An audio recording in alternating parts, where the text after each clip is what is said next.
Hi good morning. 14 December 2024. ఈరోజు మా ఇటనరీలో burning lake visit ఉంది, చూద్దామని బయలుదేరాము. డీప్ వ్యాలీలోకి దిగాల్సి వస్తుంది. జాగ్రత్తగా అడుగులేస్తూ ముందుకు జాగడం జరుగుతుంది. ఇక్కడ కొన్ని యాక్సిడెంట్ల వల్ల కొంతమంది ప్రాణాలు కూడా కోల్పోయినట్టు మా గైడ్ చెప్పాడు. అయి ఉంటుంది, ఎందుకంటే డీప్గా ఉంది. నార్మల్గా ఉంది కానీ ఎలాంటి డెవలప్డ్ స్టెప్స్ లేవు ఇక్కడ. ఈ కర్ర రైలింగ్ సపోర్ట్తో తిన్నగా కిందికి సాగిపోతున్నాము. చూద్దాం ఎలాంటి బర్నింగ్ లేకుందో, దాని వింత విశేషాలు ఏంటో తెలుసుకుందాం. ఇది ఒక పవిత్రమైన స్థలంగా కూడా వీళ్ళు చెప్పడం జరుగుతుంది. దీని వింత ఏంటి, విశేషాలు ఏంది చూద్దాం.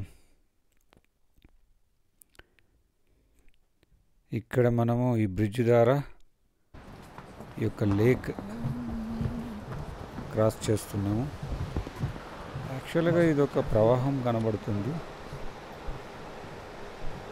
ఈ ప్రవాహం ముందుకు సాగుతుంది.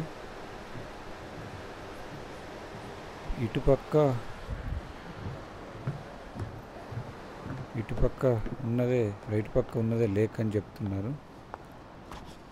ఇది లేక్లా లేదే, ఒక ప్రవాహం, ఒక స్టాగ్నేషన్ ఉన్నట్టు తెలుస్తుంది. ఇక్కడ వీళ్ళు చెప్తుంది ఏంటంటే, పేమా లింగ్పా అనే వీళ్ళ మత గురువు దీంట్లోకి నెయ్యితో చేసిన దీపం తీసుకొని దూకాడని, తర్వాత కొంతకాలానికి దాంట్లోంచి పైకి తేలి ఒక నిధి ఉన్న పెట్టెను తీసుకొని బయటకు వచ్చాడని, ఆ దీపం అలాగే వెలుగుతూ ఉండడం వల్ల దీని బర్నింగ్ లేక్ అని పేరు వచ్చినట్టు వీళ్ళు చెప్తున్నారు.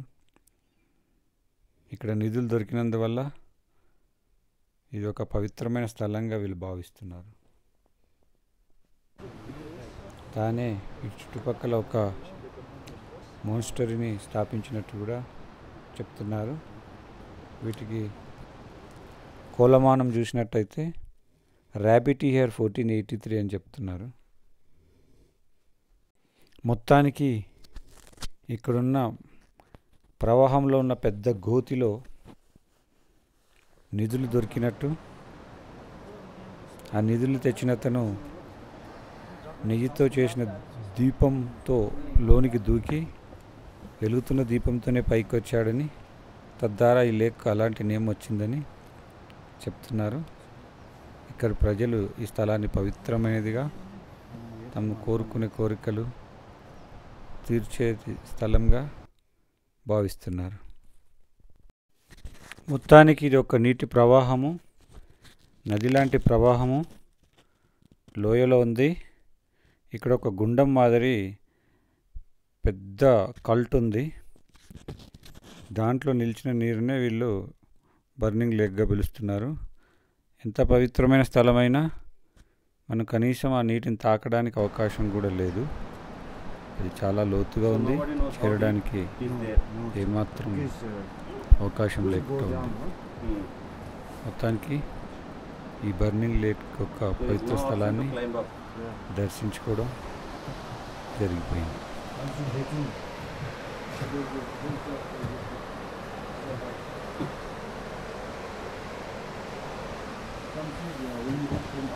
Very like normal, but inside all spinning.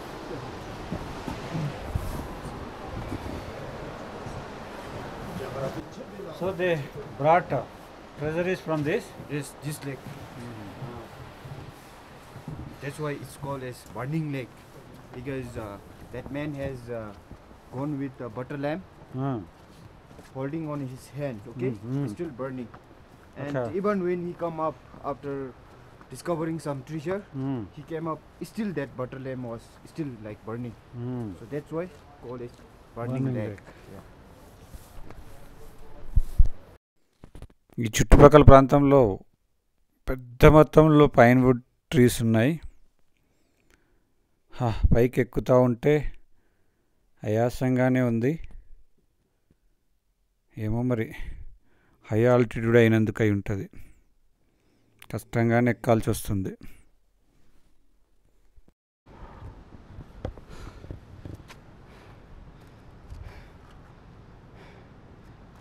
ఇక్కడ కనిపిస్తున్న ఒక విశేషాన్ని మీతో పంచుకోవాలి.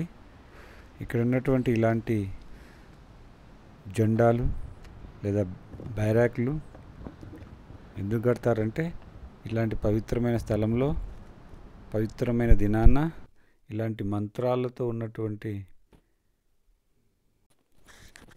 ఈ రంగురంగుల బట్టలపై మంత్రాలు ముద్రించబడి ఉంటాయి.